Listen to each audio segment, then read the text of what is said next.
ವಿದ್ಯಾರ್ಥಿಗಳು ಎಲ್ಲರಿಗೂ ಶಿಕ್ಷಣ ಸುದ್ದಿ ಯೂಟ್ಯೂಬ್ ಚಾನೆಲ್ಗೆ ಸ್ವಾಗತ.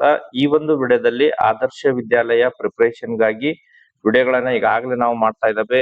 2019 ಪ್ರಶ್ನೆ ಪತ್ರಿಕೆಯ ವಿಜ್ಞಾನ ಆಗಿರ್ಬೋದು, ವಿಜ್ಞಾನ ಮತ್ತು ಸಮಾಜ ವಿಜ್ಞಾನದ ಈಗಾಗಲೇ ಪ್ರಶ್ನೆಗಳನ್ನ ಸಾಲ್ವ್ ಮಾಡಿ ಯೂಟ್ಯೂಬ್ ಚಾನೆಲ್ ನಲ್ಲಿ ಈಗಾಗಲೇ ಅಪ್ಲೋಡ್ ಮಾಡಿದಿವಿ. ಈ ಒಂದು ವಿಡಿಯೋದಲ್ಲಿ ತಮಗೆ 2019 ಪ್ರಶ್ನೆ ಪತ್ರಿಕೆಯ ಜನರಲ್ ನಾಲೆಡ್ಜ್ ಗೆ ಸಂಬಂಧಪಟ್ಟಂತಹ ಪ್ರಶ್ನೆಗಳು, ಯಾವ ರೀತಿ ಪ್ರಶ್ನೆಗಳು ಬರ್ತವೆ ಅದಕ್ಕೆ ಸಂಬಂಧಪಟ್ಟಂತೆ ಡೀಟೇಲ್ ಆದಂತಹ ಎಕ್ಸ್ಪ್ಲನೇಷನ್ ಅನ್ನ ಕೊಡ್ತಾ ಹೋಗ್ತೇನೆ. ಹಿಂದಿನ ಒಂದು ವಿಡಿಯೋಗಳನ್ನ ತಾವು ವೀಕ್ಷಣೆ ಮಾಡಿಲ್ಲ ಅಂತ ಹೇಳಿದ್ರೆ ಈ ಒಂದು ವಿಡಿಯೋದ ಡಿಸ್ಕ್ರಿಪ್ಷನ್ ಬಾಕ್ಸ್ ನಲ್ಲಿ ಲಿಂಕ್ ಅನ್ನ ಹಾಕಿರ್ತೀನಿ, ಅಲ್ಲಿಂದ ಹೋಗಿ ವೀಕ್ಷಣೆ ಮಾಡ್ಕೋಬಹುದು ವಿದ್ಯಾರ್ಥಿಗಳೇ. ಸೊ ಇಲ್ಲೇ ನಾವು ನೋಡ್ತಾ ಇರುವ ಹಾಗೆ ಸಾಮಾನ್ಯ ಜ್ಞಾನ ಜನರಲ್ ನಾಲೆಡ್ಜ್ ಗೆ ಸಂಬಂಧಪಟ್ಟಂತಹ ಪ್ರಶ್ನೆಗಳನ್ನ ಯಾವ ರೀತಿ 10 ಪ್ರಶ್ನೆಗಳು ಬರ್ತವೆ, ಸೊ ಯಾವ ರೀತಿ ಪ್ರಶ್ನೆಗಳನ್ನ ಕೇಳ್ತಾರೆ ಎಂಬುದರ ಬಗ್ಗೆ ಒಂದೊಂದಾಗಿ ಮಾಹಿತಿಯನ್ನ ತಿಳಿಸ್ತಾ ಹೋಗ್ತೇನೆ. ಮೊದಲನೇ ಪ್ರಶ್ನೆ ತಾವಿಲ್ಲೇ ನೋಡ್ತಾ ಇರುವ ಹಾಗೆ, ನಮ್ಮ ದೇಶದ ಪ್ರಚಲಿತದಲ್ಲಿರುವಂತಹ ಏಕರೂಪ ತೆರಿಗೆ ವ್ಯವಸ್ಥೆ ಅಂತ ಹೇಳಿ ಕೇಳಿದರೆ, ಸೊ ಆಪ್ಷನ್ ಎ ಅಲ್ಲಿ GST ಕೊಟ್ಟಿದ್ದಾರೆ, ಆಪ್ಷನ್ ಬಿ ವ್ಯಾಟ್ ಕೊಟ್ಟಿದ್ದಾರೆ, ಆಪ್ಷನ್ ಸಿ KST ಕೊಟ್ಟಿದ್ದಾರೆ, ಆಪ್ಷನ್ ಡಿ CST ಕೊಟ್ಟಿದ್ದಾರೆ. ಸೊ ಇದಕ್ಕೆ ಸರಿಯಾದಂತಹ ಉತ್ತರ ಅಂತ ಹೇಳಿದ್ರೆ ಆಪ್ಷನ್ ಎ ಬರುತ್ತೆ, GST goods and service tax ಅಂತ ಹೇಳಿ ಬರುತ್ತೆ. ನೆಕ್ಸ್ಟ್ ಅದೇ ರೀತಿ ಎರಡನೇ ಪ್ರಶ್ನೆ, ಸೊನ್ನೆಯನ್ನು ಕಂಡುಹಿಡಿದ ದೇಶ, ಸೊನ್ನೆ ಯಾವ ದೇಶದವರು ಕಂಡುಹಿಡಿದರೆ? ಆಪ್ಷನ್ ಎ ಅಲ್ಲಿ ಭಾರತ ಕೊಟ್ಟಿದ್ದಾರೆ, option B China, option C England ಕೊಟ್ಟಿದ್ದಾರೆ, ಆಪ್ಷನ್ ಡಿ ಅಮೆರಿಕ ಕೊಟ್ಟಿದ್ದಾರೆ. ಸೊ ಇಲ್ಲಿ ಸೊನ್ನೆಯನ್ನ ಕಂಡುಹಿಡಿದಿದ್ದು ಆರ್ಯಭಟ. ಸೊ ಇಲ್ಲಿ ಸರಿಯಾದಂತಹ ಉತ್ತರ ಅಂತ ಹೇಳಿದ್ರೆ ಆಪ್ಷನ್ ಎ ಬರುತ್ತೆ, ಭಾರತ ದೇಶದವರವರು. ಓಕೆ, ನೆಕ್ಸ್ಟ್ ಅದೇ ರೀತಿ ಮೂರನೇ ಪ್ರಶ್ನೆ, 2018 ವಿಶ್ವ ಬ್ಯಾಡ್ಮಿಂಟನ್ ಪ್ರಶಸ್ತಿ ಜಯಿಸಿದ ಭಾರತೀಯ ಆಟಗಾರ್ತಿ ಅಂತ ಹೇಳಿ ಕೊಟ್ಟಿದ್ದಾರೆ. ಆಪ್ಷನ್ ಎ ಅಲ್ಲಿ ಸೈನಾ ನೆಹ್ವಾಲ್ ಇದೆ, option B Jwala Gutta, option C PV Sindhu, option D Ashwini Ponnappa ಅಂತ ಹೇಳಿ ಕೊಟ್ಟಿದ್ದಾರೆ. ಇಲ್ಲಿ 2018 ವಿಶ್ವ ಬ್ಯಾಡ್ಮಿಂಟನ್ ಪ್ರಶಸ್ತಿ ಜಯಿಸಿದ ಭಾರತೀಯ ಆಟಗಾರ್ತಿ ಅಂತ ಹೇಳಿದ್ರೆ ಆಪ್ಷನ್ ಸಿ ಬರುತ್ತೆ, PV ಸಿಂಧು ಬರುತ್ತೆ.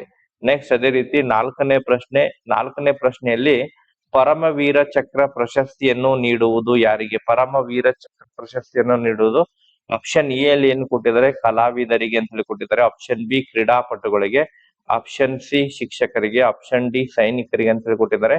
ಸೊ ಇಲ್ಲಿ ಪರಮವೀರ ಚಕ್ರ ಪ್ರಶಸ್ತಿಯನ್ನ ನೀಡುವುದು ಸೈನಿಕರಿಗಾಗಿ ಈ ಒಂದು ಪ್ರಶಸ್ತಿಯನ್ನ ನೀಡ್ತಾರೆ. ಸೊ ಆ ಕಾರಣಕ್ಕಾಗಿ ಇದು ಆಪ್ಷನ್ ಡಿ ಇದಕ್ಕೆ ಸರಿಯಾದಂತಹ ಉತ್ತರ ಬರುತ್ತೆ. ನೆಕ್ಸ್ಟ್ ಅದೇ ರೀತಿ ಐದನೇ ಪ್ರಶ್ನೆ, ಇಸ್ರೋ ಕೇಂದ್ರ ಕಚೇರಿ ಇರುವ ಸ್ಥಳ, ಇಸ್ರೋ ಕೇಂದ್ರ ಕಚೇರಿ ಇರುವ ಸ್ಥಳ ಆಪ್ಷನ್ ಎ ಚೆನ್ನೈ ಇದೆ, option B Bengaluru, option C Hyderabad, option D Kochi ಇದೆ. ಸೊ ಇಲ್ಲಿ ಇಸ್ರೋ ಕೇಂದ್ರ ಕಚೇರಿ ಇರುವುದು ಬೆಂಗಳೂರು, ಆಪ್ಷನ್ ಬಿ ಇದಕ್ಕೆ ಸರಿಯಾದಂತಹ ಉತ್ತರ ಬರುತ್ತೆ. ನೆಕ್ಸ್ಟ್ ಅದೇ ರೀತಿ ಆರನೇ ಪ್ರಶ್ನೆ, ಜ್ಞಾನಪೀಠ ಪ್ರಶಸ್ತಿ ಪಡೆದ ಕನ್ನಡದ ಮೊದಲ ಕವಿ ಅಂತ ಹೇಳಿ ಕೊಟ್ಟಿದ್ದಾರೆ. ಸೊ ಜ್ಞಾನಪೀಠ ಪ್ರಶಸ್ತಿ ಪಡೆದ ಮೊದಲ ಕನ್ನಡದ ಕವಿ ಆಪ್ಷನ್ ಎ ಅಲ್ಲಿ ಕೊಟ್ಟಿದ್ದಾರೆ, ಆಪ್ಷನ್ ಚಂದ್ರಶೇಖರ್ ಕಂಬಾರ್ ಕೊಟ್ಟಿದ್ದಾರೆ, ಆಪ್ಷನ್ ಸಿ ಅಲ್ಲಿ ಗಿರೀಶ್ ಕಾರ್ನಾಡ್ ಕೊಟ್ಟಿದ್ದಾರೆ. ನೆಕ್ಸ್ಟ್ ಆಪ್ಷನ್ ಡಿ ಅಲ್ಲಿ ಕುವೆಂಪು ಕೊಟ್ಟಿದ್ದಾರೆ. ಸೊ ಇದಕ್ಕೆ ಸರಿಯಾದಂತಹ ಉತ್ತರ ಅಂತ ಹೇಳಿದ್ರೆ ಆಪ್ಷನ್ ಡಿ ಬರುತ್ತೆ, ಕುವೆಂಪು ಬರುತ್ತೆ.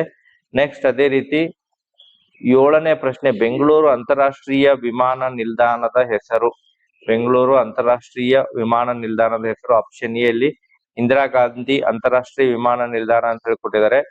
ನೆಕ್ಸ್ಟ್ ಆಪ್ಷನ್ ಬಿ ಕೆಂಪೇಗೌಡ ಅಂತಾರಾಷ್ಟ್ರೀಯ ವಿಮಾನ ನಿಲ್ದಾಣ ಅಂತ ಹೇಳಿ ಕೊಟ್ಟಿದ್ದಾರೆ, ಆಪ್ಷನ್ ಸಿ ಅಲ್ಲಿ ಸುಭಾಷ್ ಚಂದ್ರ ಬೋಸ್ ಅಂತಾರಾಷ್ಟ್ರೀಯ ವಿಮಾನ ನಿಲ್ದಾಣ ಅಂತ ಹೇಳಿ ಕೊಟ್ಟಿದ್ದಾರೆ, ಆಪ್ಷನ್ ಡಿ ಲಾಲ್ ಬಹದ್ದೂರ್ ಶಾಸ್ತ್ರಿ ಕೊಟ್ಟಿದ್ದಾರೆ. ಸೊ ಇದಕ್ಕೆ ಸರಿಯಾದಂತ ಉತ್ತರ ಅಂತ ಹೇಳಿದ್ರೆ ಆಪ್ಷನ್ ಬಿ ಬರುತ್ತೆ, ಕೆಂಪೇಗೌಡ ಅಂತಾರಾಷ್ಟ್ರೀಯ ವಿಮಾನ ನಿಲ್ದಾಣ ಬರುತ್ತೆ. ಎಂಟನೇ ಪ್ರಶ್ನೆ, ಮನುಷ್ಯನ ದೇಹದ ಈ ಅಂಗ ವಿಫಲವಾದಾಗ ಡಯಾಲಿಸಿಸ್ ಕೈಗೊಳ್ಳಲಾಗುತ್ತದೆ. ಆಪ್ಷನ್ ಎ ಅಲ್ಲಿ ಕರಳು, ಆಪ್ಷನ್ ಬಿ ಹೃದಯ, ಆಪ್ಷನ್ ಸಿ ಅಲ್ಲಿ ಮೆದುಳು ಕೊಟ್ಟಿದ್ದಾರೆ, ಆಪ್ಷನ್ ಡಿ ಮೂತ್ರಪಿಂಡ ಕೊಟ್ಟಿದ್ದಾರೆ. ಇಲ್ಲಿ ಮನುಷ್ಯನ ದೇಹದ ಯಾವ ಅಂಗ ವಿಫಲವಾದಾಗ ಡಯಾಲಿಸಿಸ್ ಮಾಡಿಸ್ಲಿಕ್ಕೆ ಮೂತ್ರಪಿಂಡಗಳು, ಕಿಡ್ನಿ ಅಂತ ಹೇಳಿ ನಾವೇನು ಕರಿತೀವಿ, ಮೂತ್ರಪಿಂಡಗಳು ವಿಫಲವಾದಾಗ ಡಯಾಲಿಸಿಸ್ ಅನ್ನ ಮಾಡಿಸ್ತಾರೆ. ನೆಕ್ಸ್ಟ್ ಅದೇ ರೀತಿ ಒಂಬತ್ತನೇ ಪ್ರಶ್ನೆ, ಇತ್ತೀಚೆಗೆ ಉದ್ಘಾಟನೆಗೊಂಡ ಅತಿ ಎತ್ತರದ ಸರ್ದಾರ್ ವಲ್ಲಭಾಯ್ ಪಟೇಲ್ ಪ್ರತಿಮೆ ಇರುವ ರಾಜ್ಯ ಅಂತ ಹೇಳಿಕೊಟ್ಟಿದ್ದಾರೆ. ಸೊ ಆಪ್ಷನ್ ಎ ಗುಜರಾತ್ ಇದೆ, option B Madhya Pradesh, option C Rajasthan, option D Maharashtra. So ಇದು ಸರ್ದಾರ್ ವಲ್ಲಭಾಯ್ ಪಟೇಲ್ ಉಕ್ಕಿನ ಮನುಷ್ಯ ಅಂತ ಕರೀತಾರೆ. ಮೂರ್ತಿಯನ್ನ ಗುಜರಾತ್ನಲ್ಲಿ ಸ್ಥಾಪಿಸಲಾಗಿದೆ. ಸಾಬರಮತಿ ನದಿಯ ದಡದಲ್ಲಿ ಅದನ್ನ ಸ್ಥಾಪನೆ ಮಾಡಲಾಗಿದೆ. ಸೊ ಗುಜರಾತ್ ಸರಿಯಾದಂತಹ ಉತ್ತರ ಬರುತ್ತೆ. ನೆಕ್ಸ್ಟ್ ಅದೇ ರೀತಿ 10ನೇ ಪ್ರಶ್ನೆ, ಕಳಬೇಡ ಕೊಳಬೇಡ ಹುಸಿಯ ನುಡಿಯಲು ಬೇಡ ಎಂದ ವಚನಕಾರರು ಯಾರು ಅಂತ ಹೇಳಿ ಕೊಟ್ಟಿದ್ದಾರೆ. ಇಲ್ಲೇ ಆಪ್ಷನ್ ಎ ಅಲ್ಲಿ ಬಸವಣ್ಣ ಕೊಟ್ಟಿದ್ದಾರೆ, option B Akka Mahadevi, option D C Allama Prabhu, option D Jedara Dasimayya. So ಸರಿಯಾದಂತಹ ಉತ್ತರ ಅಂತ ಹೇಳಿದ್ರೆ ಆಪ್ಷನ್ ಎ ಇದಕ್ಕೆ ಸರಿಯಾದಂತಹ ಉತ್ತರ ಬರುತ್ತೆ, ಬಸವಣ್ಣ. ಓಕೆ ವಿದ್ಯಾರ್ಥಿಗಳೇ, ಮುಂದಿನ ಒಂದು ಕ್ಲಾಸ್ ನಲ್ಲಿ ತಮಗೆ ಮಾನಸಿಕ ಸಾಮರ್ಥ್ಯಕ್ಕೆ ಸಂಬಂಧಪಟ್ಟಂತಹ ಪ್ರಶ್ನೆಗಳನ್ನ ತಿಳಿಸ್ತೇನೆ. Thank you for watching this video.